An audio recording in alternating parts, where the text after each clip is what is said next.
Karibuni sana kwenye ushirika wa Africa Repent kwenye mafundisho ya Biblia. Vyema tuamini, tuombe, alafu Mungu atuongoze sawa na mapenzi yake katika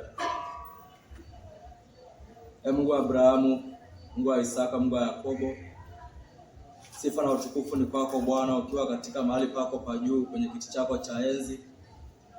Mungu, tumekuja mbele zako, tunaomba kupitia jina la mwanao Yesu Kristo, yule uliyemtoa kama dhabihu ya upatanisho kwa ajili ya dhambi, makosa, uasi na maovu yetu.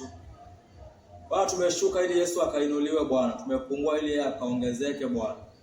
Mungu, acha mwanadamu asijulikane, bali Yesu Kristo akapate kujulikana na kutangazwa Bwana.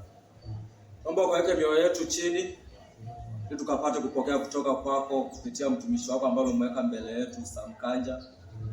Mungu, enda ukajitukuze kupitia chombo hichi kidhaifu.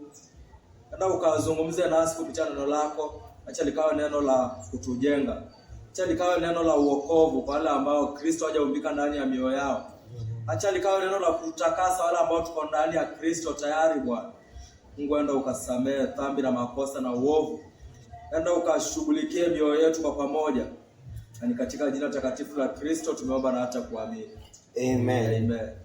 Basi imempendeza Mungu, jioni ya leo tusome somo la Yesu mwana wa Abrahamu. Somaji, soma Mathayo 1:1. Yesu mwana wa Abrahamu ndio somo letu. Kitabu ni Mathayo 1.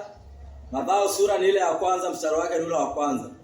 Habari za ukoo wa Yesu Kristo, mwana wa Daudi, mwana wa Abrahamu. Yesu mwana wa Daudi, mwana wa Abrahamu.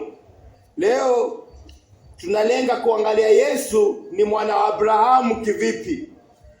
Ni kwa nini Yesu anaitwa mwana wa Abrahamu, ili hali Yesu alikuwepo kabla Abrahamu, na kwamba Yesu kupitia yeye vitu vyote vya dunia viliumbwa, ikiwemo wanadamu pia, vyote vilifanyika kupitia Yesu Kristo. Lakini ni vipi Yesu anakuwa mwana wa Abrahamu? Yesu ni neno. Maandiko yanasema katika Injili ya Yohana ya kwamba neno lilifanyika mwili. Yesu ni mwana wa Mungu, lakini na ndio neno, na ndio amri ya Mungu, na ndio neno ambayo kwa linatamkwa vitu vinakuweko. Lakini kupitia Yesu vitu vyote viliumbwa mpaka Abrahamu, lakini kwa sababu neno lazima lifanyike mwili kwa ajili yangu na kwa ajili yako, kwa ajili ya ukombozi wa ulimwengu, kwa ajili ilikuwa tumepotea, lakini mpaka neno lifanyike mwili lije litimize mapenzi ya Mungu. Kwa hivyo neno hili kama limefanyika mwili, mpaka litafute ukoo, lazima litafute mahali patatokea. Ndio maana tunaona Abrahamu hapa anakuwa mzazi wa Yesu Kristo. Kwa hivyo Abrahamu anakuwa mzazi wa Yesu Kristo, kwa sababu Yesu ambaye ni mwana wa Mungu alifanyika neno. Alipofanyika neno, akaja akawa mtu, akavaa mwili wa mwanadamu mwenye uovu kama mimi na wewe, ili aweze kutuokoa Yesu, ili aweze kuniokoa, ili aweze kukuokoa wewe. Ni mpaka angevaa awe na mwili ambao una dhambi kama vile wewe na mimi, ili dhambi hukumiwe kwake, dhambi yangu na yako hukumiwe kwake, na ili pia awe na ukoo kama vile wewe umetoka ukoo fulani, pia yeye apate hivyo hivyo, aje kama desturi ile ambayo uko nayo, ili aweze kukomboa wewe na nikomboe mimi. Ndio maana Abrahamu anaitwa, alafu afanyike mzazi wa Yesu Kristo katika ulimwengu huu. Kwa hivyo Abrahamu alipokuwa akiitwa na alipokuwa akipatiwa ahadi, ile ahadi aliyeitiwa ni Yesu Kristo, kwa anaambiwa kwamba katikati yako kuna uzao unakuja. Wagalatia 3:16. Wagalatia 3:16. Tuone ni vipi Yesu anakuwa katika ukoo wa Abrahamu wakati yeye ni Mungu. Ni jambo la kunyenyekeza sana kulifikiria, na ni jambo ambalo naweza kuona kwamba Yesu ambaye ni Mungu, ambaye ni uzima wa milele, ambaye ndio neno la uzima na ndio amri, anakubali kujishusha. Na wewe je, na mimi tunasema tujishushe kiasi gani? Wagalatia 3:16. Ahadi zilinenwa kwa Abrahamu na kwa mzao wake. Maandiko hayasemi kwa wazao, likimaanisha watu wengi, mbali kwa mzao wako, yaani mtu mmoja, ndiye Kristo. Ahadi zile ambaye Abrahamu alipokuwa akiitwa zilikuwa zinanena kwamba kuna uzao wako Abrahamu, na huu uzao ukiangalia kwa juu utaona ni Isaka, kwa sababu ukiambiwa ni mmoja utaona ni Isaka. Lakini maandiko matakatifu yanatuelezea huu uzao kumbe kwa mwito wa Abrahamu, kumbe ilikuwa Isaka atoke, na wengine hao ilikuwa ni uzao wa Yesu Kristo unatafutwa ili dunia ipate ukombozi. Ahadi hii ni Yesu Kristo.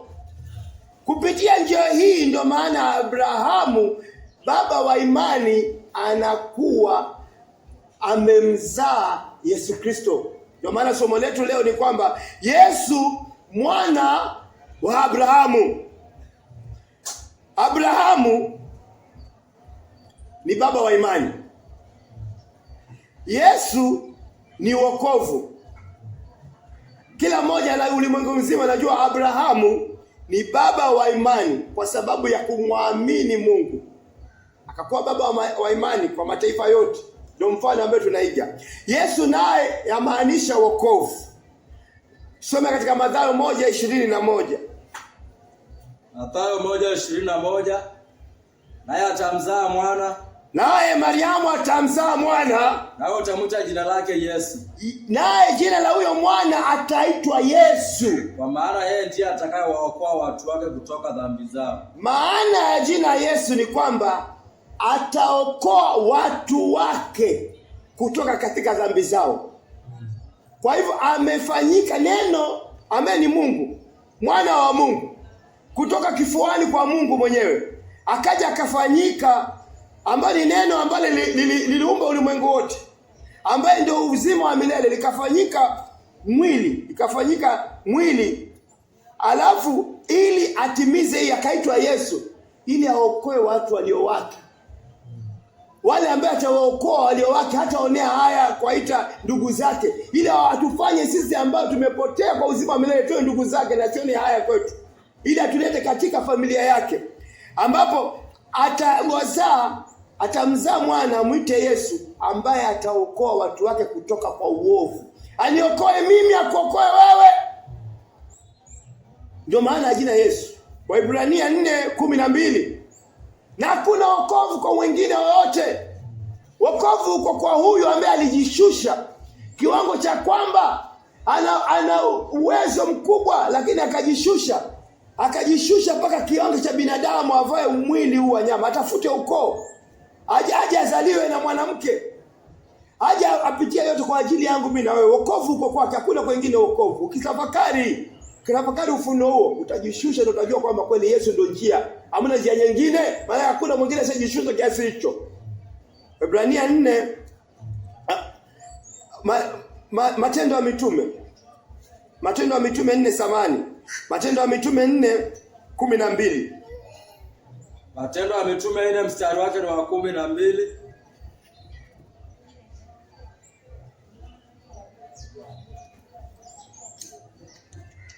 Wala hakuna wokovu katika mwingine awaye yote. Hakuna wokovu katika mwingine awaye yote, kando ya Yesu hakuna wokovu. Kwa maana hakuna jina jingine chini, hakuna jina lingine la wokovu chini ya mbingu alilopewa wanadamu litupasalo sisi kuokolewa kwalo. Hakuna jina lingine lililopewa mimi mwanadamu, wewe mwanadamu, hata mwanadamu yeyote, isipokuwa jina hili la Yesu Kristo. Ndio maana halisi ya jina Yesu Kristo. Sasa Abrahamu ni baba wa imani. Maana ya Abrahamu ni imani. Maana ya Yesu ni wokovu. Hiyo ni sasa na kusema kwamba imani inazaa wokovu. Imani inazaa wokovu.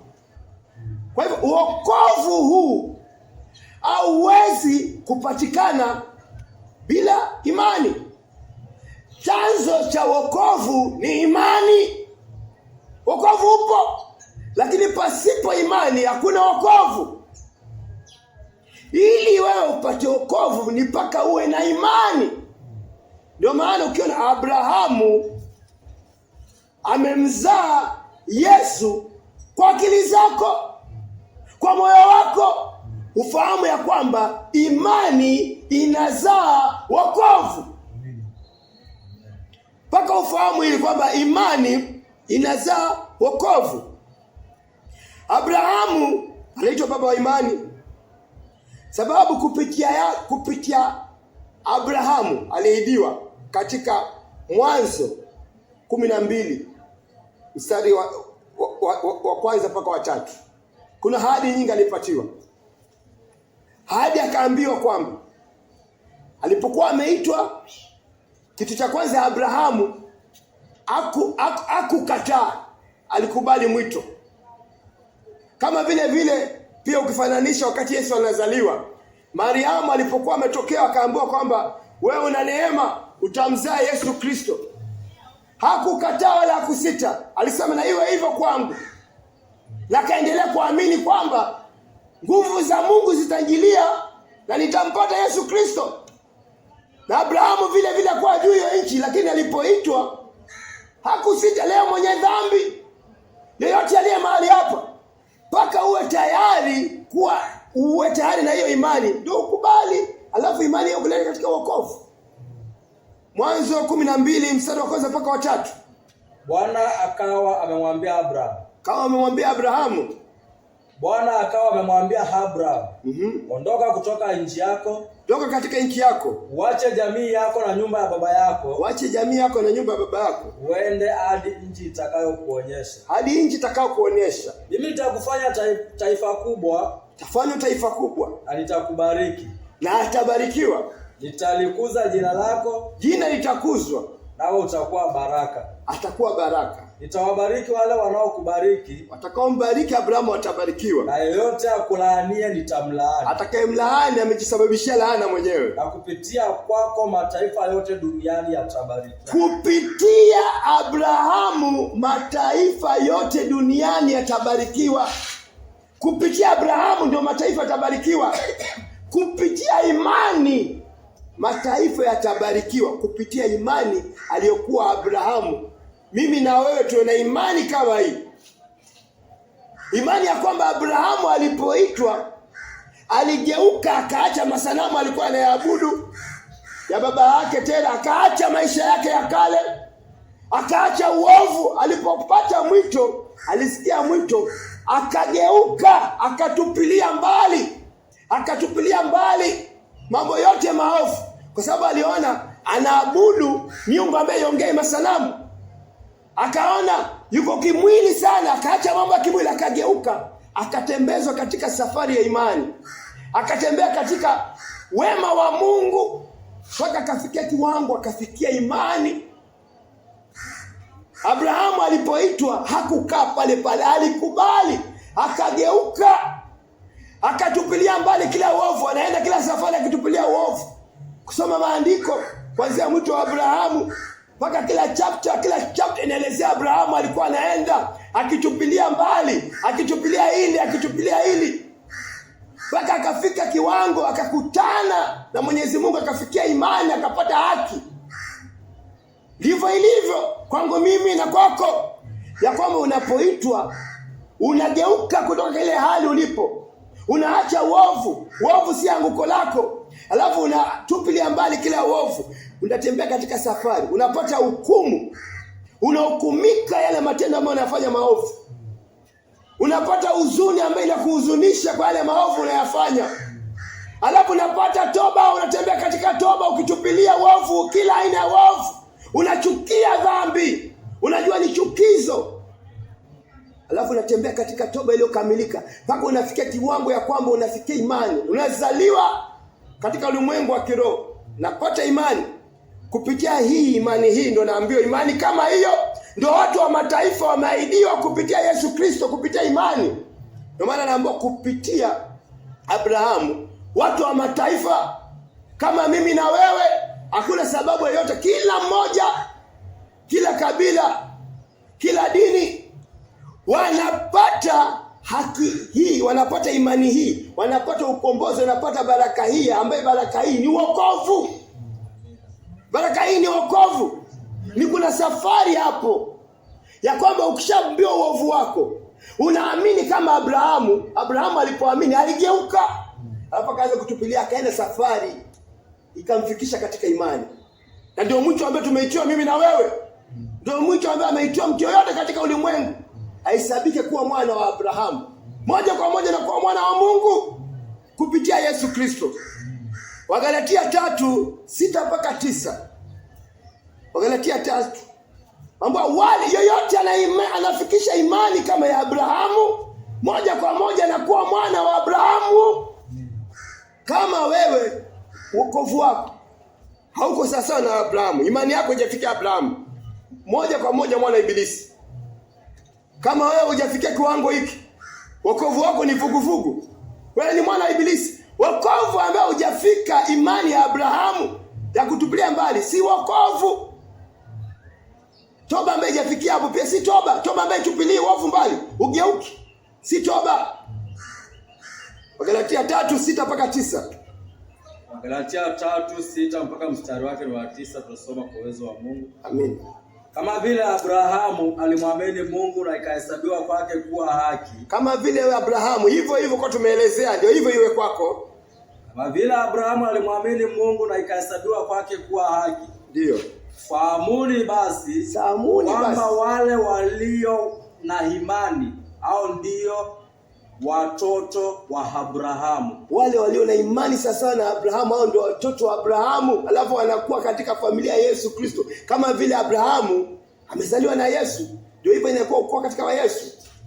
Maandiko yakitabiri kwamba Mungu angewahesabia haki watu wa mataifa kwa imani, alitangulia kumtangazia Abrahamu Injili akisema kwamba kwa kupitia kwako mataifa yote yatabarikiwa. Kwa sababu hii wale wote wanaoamini wanabarikiwa pamoja na Abrahamu mtu wa imani. Wale wote ambao wanaamini imani kama ile wanapata baraka sawa sawia na ile Abrahamu. Wanakuwa wana wa Abrahamu. Umefika mstari wa 9. Wote ambao wanabarikiwa, wote ambao wana imani hiyo wanapata baraka za wokovu vile vile. Shida ni kwamba tunahitaji baraka za Abrahamu, lakini tuko kimwili. Ahadi na baraka hizi za wokovu ambazo zimejaa kochokocho ni kwa wale ambao wanakubali kugeuka kupitia kukumika kwa uovu, pata toba iliyokamilika, apike imani, apate haki, alafu anapata baraka ameni ya wokovu.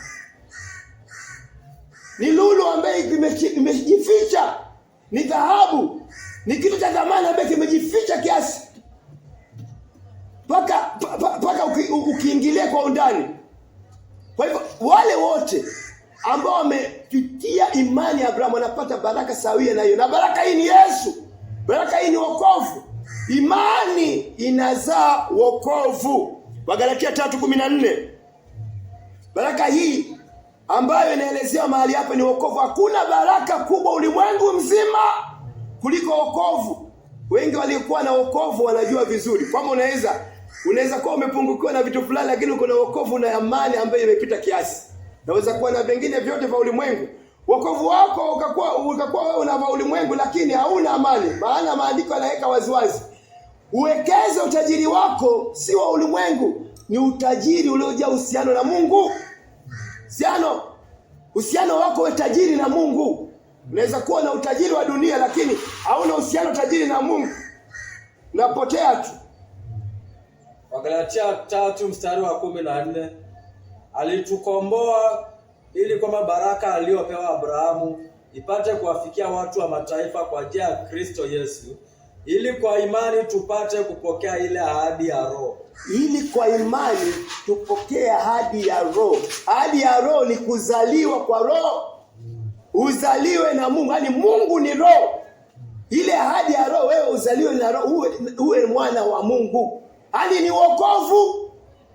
Ili kwa imani alikuwa na Abrahamu, na sisi watu wa mataifa, na sisi tunamwamini Mungu kwa njia hiyo, tupate kupata ahadi na baraka ile ya Roho ambaye ni wokovu. David wokolewe, Shadrach wokolewe, Yoshua uokolewe, Lydia uokolewe. Maandiko yanasema kutoka katika safari, tumesoma katika kutoka Genesis 21, tunaona wema wa Mungu.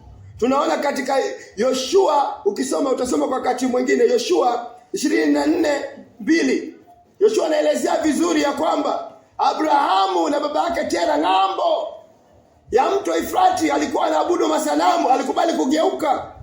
Tukaona wema wa Mungu amenelezewa katika Warumi 2:4 kwamba ulikuwa katika na Abrahamu akiwa katika safari ya toba akihukumika alipoanza, hadi nyingi zilinena kwake za baraka.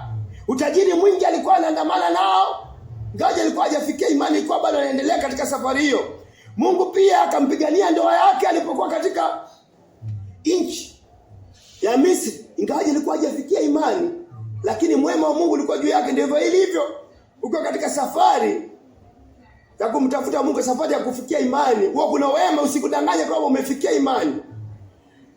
Kuna wakati Mungu akampatia ushindi kwa wafalme walipokuwa na watu wamechukua wateka, wafalme 5, nchi nzima ilishindwa kumpigania, lakini Mungu akampatia ushindi Abrahamu akiwa katika safari ya kutafikia imani.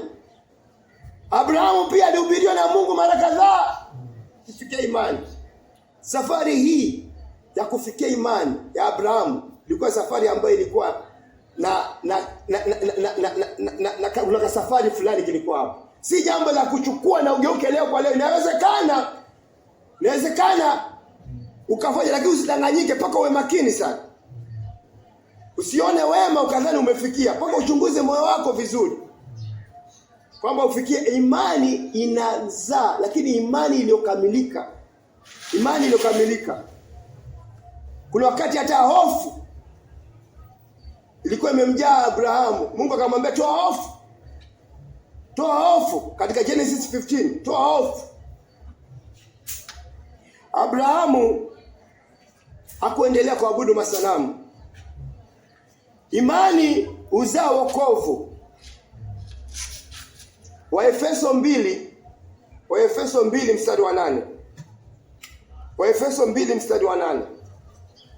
Imani, kazi ya imani. Waefeso 2:8 inasema kwa maana mmeokolewa kwa neema kwa njia ya imani, wala si kwa matendo yenu mema. Kwamba njia ya kuokolewa, rudia tena. Kwa maana mmeokolewa kwa neema kwa njia ya imani. Umeokolewa kwa neema, yani upendeleo, kwa njia ya imani ile iliyotajwa pale, kwa njia ya imani. Kuna njia ya wokovu. Wokovu ni bure, lakini kuna njia yake mpaka kuwe na imani kama ile Abrahamu. Wokovu unapatikana, lakini wauji hivi kwa hivi ulimwengu ungeokolewa tu papu wote. Lakini kuna njia ya wokovu ni ya imani, na Mungu ametutangazia toka mwanzo kwamba imani ile aliokolewa kama Abrahamu ndio anahesabika, anapata hizi baraka. Kwa hivyo wokovu upo, na kila mmoja angependa kuwa na wokovu, lakini hauji pap, hauji mara moja tu hivi, hauji tu hivi. Kuna imani kwa kusikia neno, na imani kuamini damu ya Yesu. Ukishafikia imani unapata wokovu. Endelea mpaka mstari wa 9 kwa 10. Kuna njia wokovu ambaye ndio baraka ambaye Abrahamu aliahidiwa, lakini ina njia ambaye ni imani. Maana umeokolewa kwa neema kwa njia ya imani. Kwa njia ya imani. Wala si kwa matendo yenu mema. Si kwa matendo yako wewe, wokovu si kwa matendo yako wewe. Hii ni zawadi kutoka kwa Mungu. Ni zawadi, lakini zawadi hii iko kwa kila mmoja duniani. Ni zawadi iko kwa kila mmoja. Kila mmoja kwa huru kuipa, lakini ina njia ambayo ni imani. Ina njia. Si kwa matendo ili mtu yeyote asije akajisifu. Si jambo la kujivunia kwamba umelifanyia bidii wewe. Ni kuimani. Usikie neno. Kwa kusikia, imani huja kwa kusikia. Imani ni kuamini vitu ambavyo vionekani, ni vitu vya kiroho. Ushafikia imani, alafu inakuja zawadi. Zawadi ambayo ulimwengu umengojea kwa muda. Ameni Yesu Kristo. Zawadi ambayo ni kitu cha dhamana, ambayo kipatikani kwingine kokote. Wokovu wa kuondolewa dhambi kwa watu ambao wanafanyika mwana wa Mungu. Na wokovu huko kwa Yesu ni kwa njia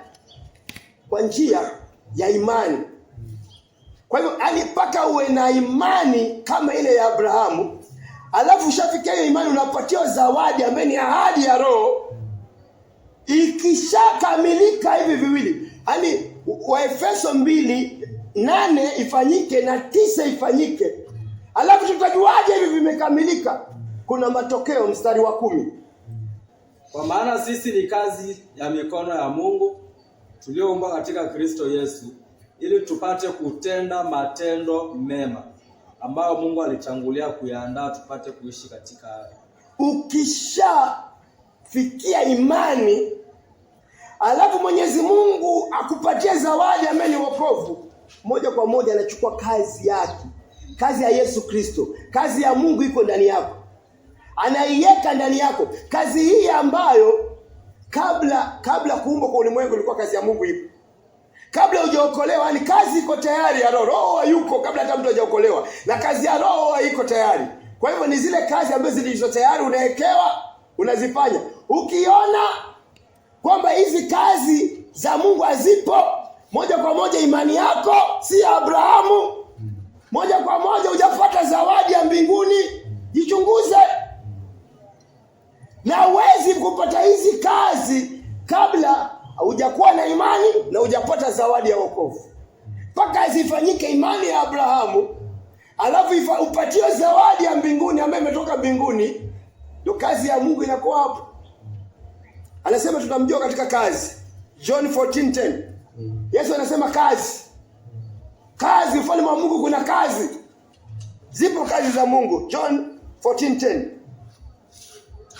Yohana Mtakatifu 14 mstari wake ni wa 10. Je, waamini ya kuwa mimi niko ndani ya Baba naye Baba yuko ndani yangu? Maneno ninayowaambia siyasemi kwa ajili yangu mwenyewe, bali Baba akaya ndani yangu ndiye atendaye hizi kazi. Yesu anasema ya kwamba Baba Mungu anakaa ndani yake, alafu Yesu anakaa ndani ya Baba. Maneno anayasema na matendo anayafanya yanatoka kwa Baba. Kwa hivyo Yesu na Baba wanakuja wanakaa ndani yako, alafu kazi inafanyika. Ubora tu umefikia imani ya Abrahamu, umepata zawadi ya wokovu, moja kwa moja Yesu na Baba wanakaa, Mwana na Baba wanakaa ndani yako. Kama hawajakaa ndani yako, jua huja imani ya Abrahamu hauna, wala zawadi ya mbinguni hauna. Maana matendo yatabadilika. Hawezi kuwa kama vile ulivyokuweko wakati wao umetoka kimwili umeingia kiroho. John 10:37. Yesu anasema kama hamna hizi kazi msiniamini. Ikiwa sifanyi kazi za Baba yangu basi msiniamini. Yesu anasema ikiwa yeye Kristo hafanyi kazi za Mungu Baba, yeye si Kristo. Ani kama matendo ya Yesu Kristo hayapo ndani yako, wewe na wokovu ni mbali kwa mbali, usiku na mchana. Asema wewe ili ujue unaye Yesu. Kama Kristo mwenyewe anasema kama hafanyi kazi za Baba, yeye si Kristo, itakuwaje mimi na wewe? Ikiwa hatuna kazi za Baba ndani yetu, hatuna kazi za Yesu ndani yetu, ni kwamba moja kwa moja inatuambia imani haikufikia kiwango cha Abrahamu, na pia tukupata zawadi ya mbinguni ambayo ni zawadi ya Roho. Kuwa na imani. Vitabu hivi viwili vitatujenga katika imani, na tukiwa tumeunganika vizuri vitatufikisha katika imani. Wagalatia 2:20. Wagalatia 2:20. Sehemu ya A. Nimesulubiwa pamoja na Kristo. Maandiko yanasema nimesulubiwa pamoja na Kristo. Yaani Kristo amesulubiwa hapa, mimi nimesulubiwa hapa. Katika huo msalaba mmoja. Kristo amesulubiwa hapa, wewe umesulubiwa hapa. Yesu Kristo akibandikwa kofia ya miba yenye uchungu, wewe umebandikwa kwa kichwa chako. Kumaliza mawazo yako mabaya. Kumaliza fikra zako mbaya. Kila mipicha video machafu ambayo umeangalia, pornografia, yanadungwa. Kila kutazama na kutamani yanadungwa katika hiyo kichwa, mawazo yanakuwa mapya. Yaani kupitia msalaba unapatiwa mind of Christ. Akili zako na Yesu zinadungwa pamoja, unapatiwa akili na nia ya Yesu Kristo. Yesu anapodungwa miguu, misumari nao unadungwa pia, unagongomea pia hapo. Njia zako mbaya zote zinahukumiwa kwa Yesu, na wewe unadunguliwa pamoja, mnakuwa wamoja. Umwili unaisha. Anapodungwa mkuki nao unadungwa, anapochapwa mijeledi nao unachapwa. Damu zenyu zinachanganyikana, damu yake ikitoka na yeye na kumwagikia na wewe. Hebu tafakari huu ufunuo ya kwamba wewe ukiwa katika imani ya kiwango hicho, ni kwamba neno hili ya kwamba wewe umechukuliwa, Yesu Kristo akiwa pale, unahukumika pamoja kwa sababu ya uovu. Utaurudia tena uovu, kwamba wewe msalabani, ukale wako wote, uovu wako wote unaadhibiwa pale. Ukivaa kiatu hicho na ujiweke hapo, utapata imani ya kugeuka kama vile Abrahamu. Hii ndio Abrahamu aliona, akageuka haraka tena upesi alipoona ile masanamu yanampeleka jehanamu. Alipomwona ile masanamu yampeleki salama, akageuka akaacha. Ndivyo hivyo utaacha uzinzi, ndio utaacha usherati, ndio utaacha ufiraji, ndio utaacha ulawiti, ndio utaacha utoaji wa mimba, utaacha kila aina ya uchafu wa dunia. Utaacha kufuatilia tamaa za dunia. Kwa na imani ya kwamba wewe na Yesu pale Golgotha mlikipata cha mtema kuni, ya kwamba mliharibiwa sura kama jambazi, mkaharibiwa mpaka sura kwa ionekani mpaka mtambuliwi. Kutoka hapo soma Wakorintho wa 5:17. Ya kwamba kama imefanyika hiyo moja kwa moja, mpaka vifanyike hivyo, mpaka maumivu haya yapitie, mpaka Yesu akisema amekwisha, nao nakubali kwamba amekwisha. Mkikubali amekwisha, unafanyika hii. Wagalatia Wakorintho wa 2:5-17. Wakorintho ni wa 2:5-17. Kwa hiyo kama mtu akiwa ndani ya Kristo, mtu akifanyika hivyo, unganika pamoja na Kristo, amekuwa kiumbe kipya. Moja kwa moja unakuwa kiumbe kipya. Ya kale yamepita, ya kale, umwili wa kitambo yanaisha, mambo ya mwili unaingia rohoni. Tazama amekuwa mapya. Tazama yanakuwa mapya. Unatoka ukiwa kiumbe kipya. La kiumbe kipya kikuwa kiumbe kipya tu ambaye kinang'ara. Kiumbe kipya ambaye kimefikia imani, kimepatiwa zawadi ya mbinguni. Alafu kuna kazi za Yesu Kristo ndani na kazi za Mungu Baba. Mtu alikuwa jambazi, sasa anaambia majambazi wenzake wacheni upuzi. Mtu alikuwa kahaba, anakwenda kwa makahaba, anapaza sauti, anasema ni upuzi mnafanya, mnauza nini? Mtu ambaye hana hata huruma, yeye ndo anakuwa kwanza kuwa na huruma kusaidia wengine. Alikuwa amepungukiwa na upendo, anaonesha upendo na anatangaza upendo mkuu wa Yesu Kristo. Kila mara anasema jinsi upendo mkuu huu ambao umeniokoa na uokoe na nyinyi. Malizia Wagalatia 2:20. Mtu anabadilika huko hivi leo ulivyokuwa. Kama hakuna badiliko ndani yako, jua moja kwa moja una imani ya Abrahamu. Na pia kando na kuwa una imani ya Abrahamu, hujapata zawadi ya mbinguni. Kuna jambo nalikosa ambalo la muhimu. Wagalatia 2:20. Nimesulubiwa pamoja na Kristo, wala si mimi tena ninayeishi. Wala si mimi tena ninaishi, mbali Kristo ndiye aishie ndani yangu. Kristo ndo anakuwa yeye na kazi zake, anaishi ndani yako na kazi za Kristo zinafanyika ndani yako. Uhai nilio nao sasa katika mwili, uhai utakuwa uko nao wewe, inaishi kwa imani ya mwana wa Mungu. Utakuwa unaishi kwa imani ya mwana wa Mungu aliyenipenda na kujitoa kwa ajili yako. Kwa sababu alikupenda na akajitoa. Wewe utakuwa tu huko tu, lakini anakuendesha ni Yesu kupitia Roho yake Mtakatifu.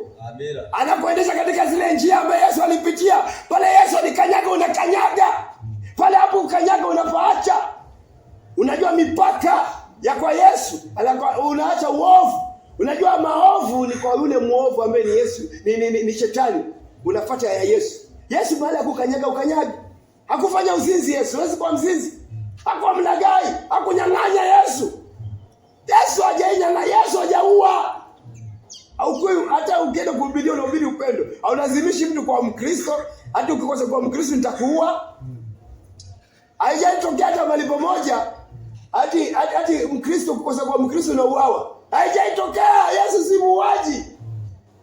Unahubiri kwa upendo, unahubiri upendo mkuu wa Yesu.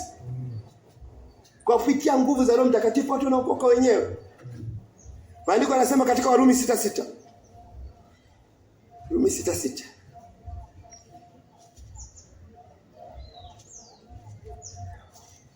Warumi 6 mstari wa 6 inasema, kwa maana tunajua ya kwamba utu wetu wa kale ulisulubiwa pamoja naye. Utu wetu wa kale umesulubiwa pamoja naye, ili ule mwili wa dhambi upate kuangamizwa. Ili ule mwili ambao ulikuwa ni wa dhambi, mambo ya mwili yanaisha. Nasi tusiendelee kuwa tena watumwa wa dhambi. Nasi tusiendelee, ndio hii ambayo ilimtokea Abrahamu. Imani inafikia. Hakuendelea.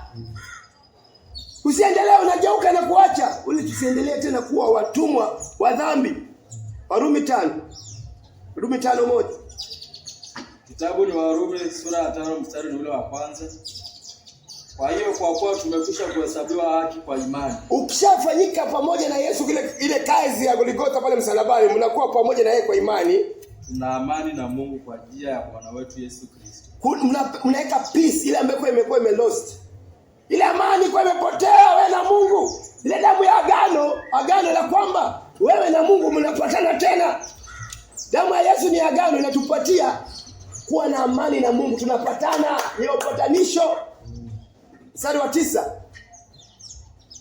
Warumi 5:9, basi kwa kuwa sasa tumehesabiwa haki kwa damu yake, si zaidi sana tutaokolewa kutoka ghadhabu ya Mungu kupitia kwake.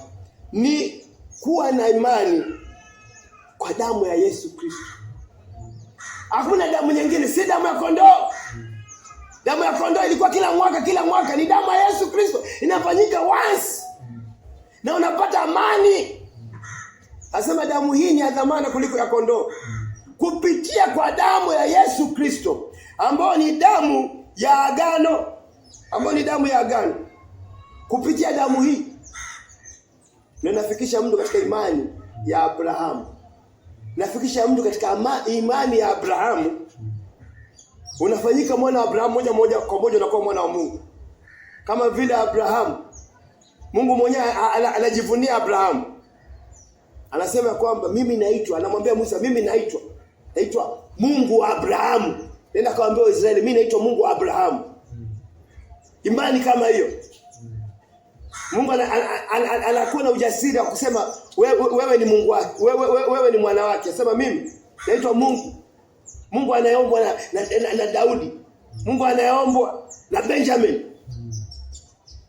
Imani ambayo unaamini damu ya Yesu. Kuamini damu ya Yesu. Mathayo 26:28. Imani ya Abrahamu inatupeleka moja kwa moja mbinguni. Inatufanya wana wa Mungu. Imani ya Abrahamu inatuonyesha njia ya mbinguni ambayo ni wokovu. Lakini kinyume na imani hiyo, wewe na imani ambayo iko kinyume na hapo, wewe mahali kwako ni jehanamu. Hauna imani ya Abrahamu, wewe ni wa jehanamu, hata ustahili kuwa hapo ulipo. 26:28 Mathayo. Hii ndio damu yangu ya agano. Hii damu ya Yesu iko na agano. Hii ndio damu yangu ya agano. Hii damu ya Yesu ina agano, imwagikao kwa ajili ya wengi kwa ondoleo la dhambi. Tuwe katika hao wengi. Mimi niwe hapo, wewe hapo. Anasema imemwagika damu ya huyu ambaye alizaliwa kaitwa Yesu. Akaambiwa kwamba wewe ndio utatoa watu wako kutoka kwa uovu. Damu yake sasa shaimwaga msalabani. Ushaenda naye hapo msalabani, mmesulubiwa pamoja. Damu yake ikidungwa, akiumizwa mwili wako unaumizwa na wewe. Alafu damu yake inakugusa. Damu hii yako inakuosha. Damu ya agano ya kupatanisho. Hii ndio damu ya agano ambayo inapatanisha watu. Na damu hii inakuweka katika imani ya Abrahamu, ambayo katika Luka maandiko yanasema kwamba mtu asipopata hii imani kasi ataambiwa toka hapa. Luka 13 ataambiwa toka uende kuzimu kule kwa moto. Ukiwa huko, maana Yesu anasema hapo utamwona Abrahamu kwa mbali, utamwona Yakobo, utamwona Isaka, utamwona Yakobo. Yaani Abrahamu atakuwa mbinguni.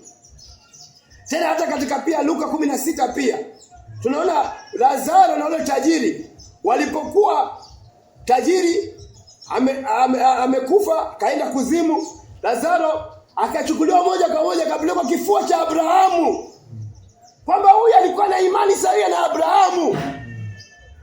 Huyu alifikia imani, huyu alipata zawadi ya mbinguni ambaye ni ahadi ya Roho.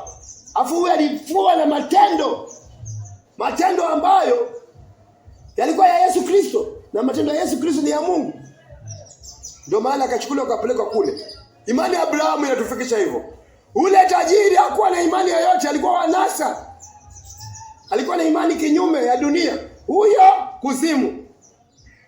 Imani hii inahitaji nidhamu, inataka obedience. Imani ya Abrahamu huwezi kuwa nayo na ukae tu kikawaida. Lazima kuwe na tofauti, kuwe na pengo kubwa wa wewe wa sasa na ule wa kale. Amen. Kati ya wewe na watu wa dunia hauwezi kuwa sawa. Mweza kwa katika hii dunia moja. Yesu mwenyewe aliwaombea akasema hawa dunia hawahitaji. Alipokuwa anaenda akasema naombea hawa dunia itawakataa, lakini watakuwa huko kwa dunia, lakini Baba wapatie Roho. Kwa hivyo duniani tupo lakini tuko tofauti. Imani hii inataka nidhamu ya Abrahamu. Tutaona Abrahamu alitahiriwa kwa umri gani? Genesis 17:24. Mwanzo 17:24. Andiko anasema Abrahamu alikuwa na umri wa miaka 99 alipotahiriwa. Hii inaonyesha nidhamu ambayo Abrahamu alikuwa nayo. Nidhamu ya kukubali tohara katika mazingira magumu ya utu uzima, ambapo ukitahiriwa ukiwa mtu mzima, kupona kidonda ni shida. Majukumu yako kila siku yanatofautishwa kwa mambo fulani, ina uchungu. Lakini hakuangalia ile uchungu. Abrahamu aliangalia ile zawadi ambayo ipo katika kutii. Ingawaje ilikuwa saa nyingine kunyenyekea kiasi ya kwamba mpaka wafanyie tohara pamoja na wadogo zake, mtoto wake aliyemzaa wakatahiriwa siku moja. Mpaka na wafanyikazi slaves ambao kwa pale watahiriwa siku moja. Ajipatiane mwili wake, na ni mtu kwa ameheshimika sana. Hii imani ni mpaka uwe mtu mnyenyekevu na mtu mwenye kutii. Kama hauna utii ndani yako, ni tofauti kubwa sana wewe na Abrahamu na hiyo imani. Imani hii inataka utii wa hali ya juu. Na tohara hii inaongelelewa ni tohara ya rohoni, ni mambo ya kiroho. Ingawaje iko kimwili, lakini Mungu anataka kutufunza mambo ya rohoni. Wakolosai 2:11. Mungu anataka kutufunza kwamba leo tukubali tohara hii. Haijalishi mazingira gani tupo. Haijalishi. Si alipata tohara, alipata wokovu. Lazaro yule masikini akiwa na vidonda, akiwa katika hali mbaya, akiwa katika maisha ambayo ya umasikini, haikujalisha alipata wokovu. Au na excuse wewe? Sina excuse, sina udhuru wote, mwizi msalabani. Dakika za mwisho yuko msalabani na alipata wokovu katika hali ambayo ana position ya kuomba. Yuko katika hali ambayo ni tata, lakini alikubali. Mimi na wewe tuna excuse. Hii tohara inaweza kukupata wakati wowote, bora moyo wako uko tayari. Amen. Wakolosai 2:11, katika Kristo pia mlitahiriwa. Katika Kristo pia mlitahiriwa, kutengwa mbali na asili ya dhambi. Tohara hii ni kutengwa na asili ya dhambi. Si kwa tohara inayofanywa kwa mikono ya wanadamu. Tusiangalie tohara tu ya mwili. Ni tohara ya kutengwa na dhambi leo. Bali kwa ile tohara inayofanywa na Kristo. Ile inafanywa na Kristo. Na leo Roho wa Kristo yuko mahali hapo. Yuko tayari, kwa moyo ulio tayari. Yeyote anabisha. Nasema niko mlangoni nabisha. Niko mlangoni nabisha. Yeyote atanifungulia. Tule pamoja. Ni urafiki. Ni urafiki. Yesu anaambia wanafunzi wake, nyinyi si watu wangu, nyinyi marafiki zangu. Kwa hivyo ndio leo anakualika katika discipleship yake. Anasema tule pamoja. Tule pamoja. Alitoka mbinguni kuja kutufanya wana kama vile alivyo mwana. Tuwe uzao pia sisi, chimbuko la kwanza kama yeye. Alifanya katika 13:13. Wakolosai 2:13. Wakolosai 2:13. Mlipokuwa wafu katika dhambi zenu na kutokutahiriwa katika asili yenu ya dhambi, Mungu aliwafanya mwe hai pamoja na Kristo. Alitusamehe dhambi zetu zote. Kupitia Yesu Kristo Mungu anatusamehe dhambi zetu zote. Dhambi zetu zote tunasamehewa kwa Yesu Kristo. Imani ya Abrahamu inaamini ufufuo. Imani ya Abrahamu inaamini ufufuo. Na yoyote aliye katika ufufuo yuko kwa Yesu. Maana Yesu anasema mimi ndio huo ufufuo. Alimwambia Martha, mimi ndio huo ufufuo. Abrahamu aliamini ufufuo. Aliamini. Abrahamu aliamini ufufuo. Maandiko yanasema katika Waebrania 4:17. Waebrania 4:17. Abrahamu aliamini ufufuo. Akaamini. Waebrania 4 mstari wake wa 17. Andiko anasema haipo. 11. Waebrania 11:17. Samahani. Ya, samahani, Waebrania 11:17 mstari wa 17. Nasema kwa imani Abrahamu alipojaribiwa na Mungu alimtoa Isaka kuwa dhabihu. Kwa imani Abrahamu alipojaribiwa na Mungu alimtoa tayari Isaka kuwa dhabihu. Yeye aliyekuwa amezipokea ahadi za Mungu alikuwa tayari kumtoa mwanawe. Alikuwa tayari kumtoa mwanawe aliyekuwa mwanawe pekee hawe dhabihu. Alikuwa mwanawe pekee akamtoa hawe dhabihu. Alisema alimtoa mwanawe pekee hawe dhabihu. Kwa hivyo alimtoa. Hili neno kwa nafikiria sana. Unaona Abrahamu alipokuwa anatoka nyumbani, sijui alimwambia mke wake, ina imani alimwambia mke wake kwamba tuende tuarudi. Alimwambia Sara, kumwambia Sara huyu mtoto nenda kumtoa dhabihu. Alimwambia tuende, alikuwa na imani huyu. Twaenda narudi naye. Alimwambia Sara, twaenda alafu twarudi. Hata alipofika pale mlimani aliwaambia wafanyikazi wake, nyinyi kaeni hapa. Maandiko yanasema aliwaambia nyinyi kaeni hapa. Sisi na kijana tunaenda alafu tunarudi. Hakusema naenda alafu narudi mimi. Alimwambia twaenda na kijana alafu twarudi. Na imani hiyo ilitimia. Maana walienda na kijana, hata kijana akimwambia kwamba baba tuna kuni tuna moto, lakini hatuna sadaka, anamwambia Mungu atatupatia. Alikuwa na imani ya kwamba hata kumtoa Isaka Mungu atamfufua. Aliamini ufufuo. Leo hii tuamini ufufuo. Hatuwezi kuamini ufufuo kama tuko nje ya imani ya Abrahamu. Hatuwezi amini ufufuo kama uko mautini. Mpaka ufikie ahadi ya mbinguni ambayo ni wokovu. Na ahadi hii ndio italeta kazi ya Mungu, na kazi ya Mungu pia ni ufufuo. Utaishi katika maisha ya ufufuo. Utaishi maisha ya imani ambayo utaishi katika uzima ambao unakuja unaletwa katika ukoo wa Yesu Kristo wa Mathayo, ambaye hauna age limit. Hauna age limit. Hakuna kufa. Kuna kuishi. Na baada ya maisha ni eternal life tena kuishi. Amina. Warumi 4:25. Jamaliza 19. Waebrania 11:17 mpaka 19.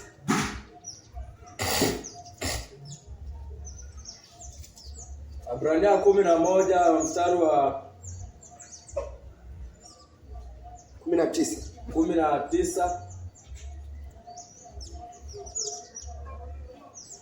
Abrahamu alihesabu kuwa Mungu angaliweza kumfufua Isaki kutoka kwa wafu. Abrahamu aliamini kwamba Mungu angemfufua Abrahamu kutoka kwa wafu. Abrahamu alihesabu kuwa Mungu angaliweza kumfufua Isaki kutoka kwa wafu. Na kwa kusema kwa mfano alimpata tena Isaki kutoka kwa wafu. Abrahamu aliamini kwamba hata akimtoa Isaka Mungu atamfufua tu kutoka kwa wafu.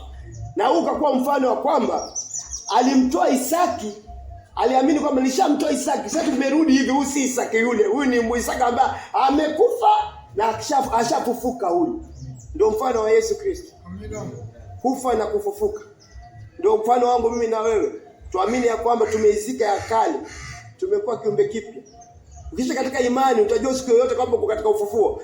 Na kwamba David yule wa kale si huyu wa sasa. Samu huyu wa kale si huyu wa sasa. Unakuwa kiumbe kipya. Ya kale yanaisha.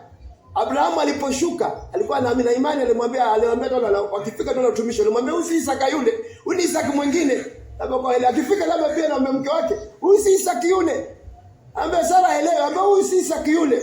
Huyu ni Isaka mwingine mpya. Huo ndio wokovu. Warumi 4:25. Akiamini ufufuo. Na leo tunaitwa katika mwito huu mimi na wewe. Tuamini kwamba kuna ufufuo ulifanyika. Kuna ufufuo ambao ulifanyika, kuna sadaka ilifanyika, kuna sacrifice ilifanyika katika Warumi 4:25.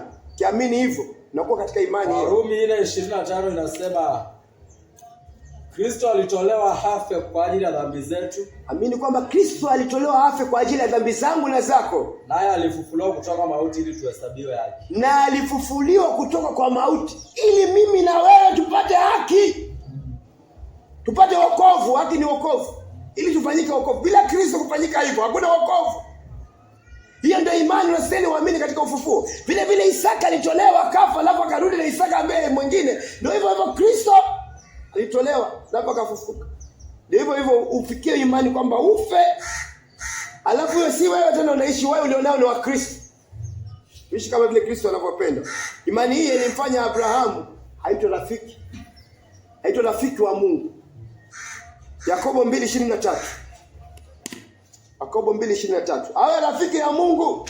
Imani, Mungu anafanya urafiki na watu walio na imani kama ya Abrahamu. Mungu ana urafiki. Rafiki huu unapatikana katika damu ya agano ya Yesu Kristo. Nafanyika inatupatia urafiki, inafanya upatanisho. Inatupatia amani. Yakobo 2:23. Kwa njia hiyo yakatimizwa yale maandiko yasemayo. Atimiza yale maandiko yasemayo. Abrahamu